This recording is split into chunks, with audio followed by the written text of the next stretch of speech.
भारत का पहला प्रधानमंत्री कौन था? सभी कहते हैं कि फूल वाले चचा थे, सभी उन्हीं के बारे में कहते हैं, लेकिन किसी से ये पूछो कि उन्होंने शपथ कब ली थी तो नहीं पता किसी को। यानी जो चीजें हमारे हाथ में है उसको भी सच नहीं बोलते हम। 2 सितंबर 1946 तथाकथित पंडित, झूठे पंडित, महामूर्ख पंडित जवाहरलाल नेहरू ने यूनियन जैक के नीचे महारानी इंग्लैंड के प्रति श्रद्धा और निष्ठा दर्शाते हुए उनको किसने शपथ दिलाई पता है? उन्हीं के रिश्तेदार ने, लॉर्ड माउंटबेटन ने। अब आप अंबेडकर, सावरकर के ऊपर कहते हैं माफी मांगी। आपने तो भारत के पहले तथाकथित प्रधानमंत्री होने के नाम पे आपने किसके प्रति निष्ठा ली थी? और जो दूसरे गांधी थे बड़े वाले, जो हमारे पिताजी भी हैं, मां ने बताया नहीं हमें, उन्होंने क्या किया? उन्होंने कहा कि ये जो यूनियन जैक है, जब इसको उतारा जाने लगा तो नेहरू ने कहा कि भाई देखिए, ये इससे माउंटबेटन वगैरह को थोड़ा खराब लगेगा। तो उन पे वो कह रहे थे बड़े वाले, वो भी गुजरात से आए थे, वो कहने लगे कि इसमें कोई बुराई नहीं है अगर तिरंगे के अंदर एक छोटा सा साइड में यूनियन जैक बना रहे हैं। तो जो भारत 1946 में जिस आदमी ने शपथ ली, और वो कौन आदमी है जिसको शपथ दिलाई गई, ये भी तथ्य समझ लीजिए आप।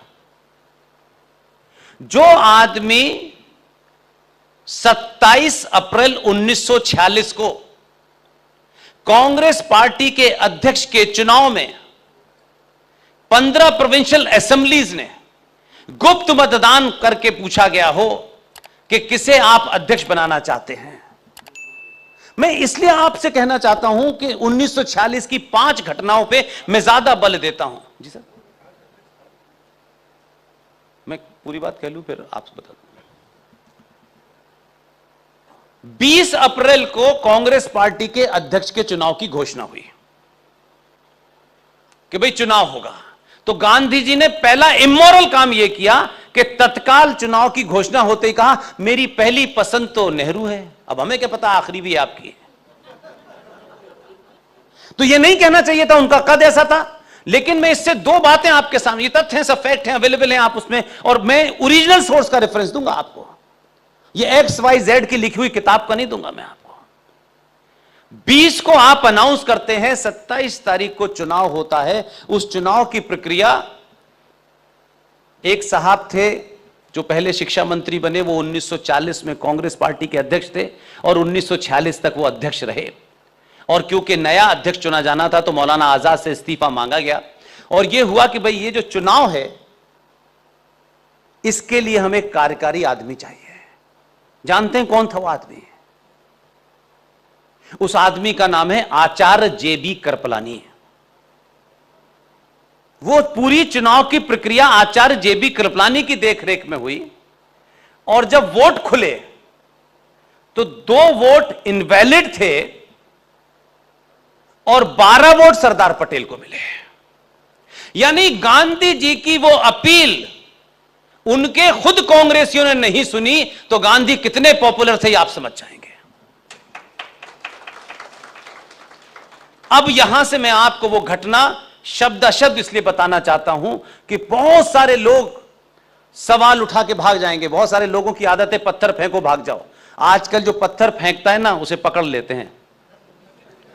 कश्मीर में भी बहुत फेंक रहे थे, इसलिए पत्थर फेंक के कोई जाए ना तो उसे रोक के पकड़ लो उसको पहले। इसलिए ये JB कृपलानी साहब जो उस पूरी प्रक्रिया का हिस्सा थे, जिनकी देख रेख में अध्यक्ष का चुनाव की प्रक्रिया की गई, उन्होंने एक किताब लिखी।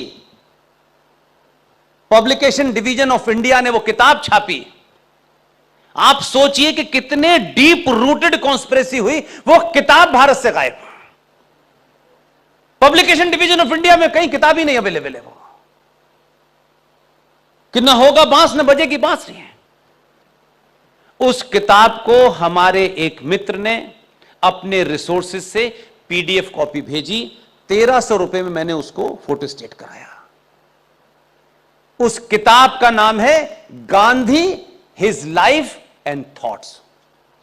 पेज नंबर 248, पेज नंबर 249 और पेज नंबर 50 पर उस पूरी चुनाव की प्रक्रिया के बारे में लिखा है, जिसमें आचार्य जेबी कृपलानी जो गांधी के साथ रहे लेकिन गांधी से लगातार उनका डिसेंट रहा, उन्होंने कहा कि जब मैंने यह घोषणा की कि 14 वोट में से नेहरू को एक भी वोट नहीं मिला है, तो फूल वाले चचा ऐसे रूठे हुए थे मुंह नीचे करके जैसे बच्चा रूठ जाता है। तो गांधी ने एक जघन्य अपराध फिर किया, एक पर्ची लिखी, जेबी कृपलानी को दी, जेबी कृपलानी ने सरदार पटेल को दी, सरदार पटेल उनके उल्टे हाथ पे बैठे हुए थे। और उस पे क्या लिखा था? उस पे लिखा था कि सरदार से कहो विड्रॉ कर ले। सरदार ने वो पर्ची जेबी कृपलानी को पलट के वापस दे दी। गांधी तब भी नहीं समझे क्योंकि बेहयाई की पराकाष्ठा थी। देखिए वो बड़े हैं, मैं इसलिए गांधी जी लगा रहा हूं, लेकिन हमारी सभ्यता में शास्त्रार्थ होते वक्त यह नहीं देखा जाता था कि उम्र इसकी कितनी है और उनकी कितनी है। शास्त्रार्थ होता है सत्य पे। हमारी सभ्यता में बड़ा आदमी गरीब हो अमीर हो यह महत्व नहीं होता, वो उम्र से बड़ा है उसका सम्मान होना चाहिए, लेकिन बड़े आदमी को भी इस गंभीरता का ध्यान रखना चाहिए कि मुझे कितना झूठ बोलना है। गांधी जी ने जब वो पर्ची वापस करी सरदार पटेल ने, तो गांधी जी की बेहयाई देखिएगा। गांधी जी ने दूसरी पर्ची लिखी, फिर जेपी को दी और जेपी ने कहा, तब सरदार ने उस पर्ची को पढ़ा। जेबी कृपलानी ने उस किताब में लिखा है कि उन्होंने कहा सरदार से इस्तीफा दे दो। सरदार समझ गए, सरदार ने पर्ची को वापस किया, उठ के चले गए। इस तरीके से देश का एक आदमी जो अपनी पार्टी के 12 वोट नहीं ले सका, वो देश का पहला प्रधानमंत्री है। और जो आदमी ब्रिटिश साम्राज्य के खिलाफ लड़ रहा था, बाहर जाके लड़ रहा था, इन चाटुकारों से बाहर जाने के बाद वो बैंकॉक गया। उसने 21 अक्टूबर 1943 को भारत की आजादी की घोषणा की आजाद हिंद फौज के माध्यम से, और उस अकेले आदमी को दुनिया के 11 राष्ट्रों ने मान्यता दी थी। आपको पता चलेगा कि ऐसा नहीं था कि आपके बीच में बहादुर नहीं थे, लेकिन बहादुरों का चाटुकारों ने इतिहास नहीं लिखा और कुछ लोगों को महिमा मंडित कर दिया गया। उस दौर में भी बड़े लोग थे। आज उनका हाल देख रहे हैं क्या हो रहा। कभी आलू से सोना बना रहा है, कभी यात्रा कर रहा है। जितनी यात्रा कांग्रेस को जोड़ने की कर रहा है उतनी टूट रही है। तो मैं सिर्फ इतना ही कहना चाहता हूं कि आज के युवा के सामने आप अपनी बात रखें, एकदम शुद्ध फैक्ट पे रखें, और अगर इसमें अपने भी कहीं शामिल हैं जिन्हें आप अपना मान रहे हैं तो उनको भी मत बख्शिए। यह नहीं हो सकता। आपका बच्चा जब दुनिया में खड़े होकर बोले तो उसके मुंह से यह बात ना निकले कि कोई उसको चेक करे और वो कहे आपको ये सुनी सुनाई बातें आप बताते हैं, झूठी बातें हैं। इसलिए मैं इसी पीड़ा के साथ कह रहा हूं, भारत को बताया गया 1947 में आजाद हुआ। थोड़ी देर के लिए झूठ भी मान लेते हैं, लेकिन रिकॉर्ड पे मालूम है क्या हुआ है? 1958 1958 तक सुभाष के घर की जासूसी हुई, और ये इंटेलिजेंस ब्यूरो जिसका नाम आजकल आप लोग बहुत सुनते होंगे, इंटेलिजेंस ब्यूरो जो भारत की आंतरिक सुरक्षा देखती है, 1968 तक भारत की इंटरनल सुरक्षा को देखने वाली आईबी जो भी कुछ करती थी उसकी फाइल बनके ऑफिशियली इंग्लैंड जाती थी। हम आजाद हैं।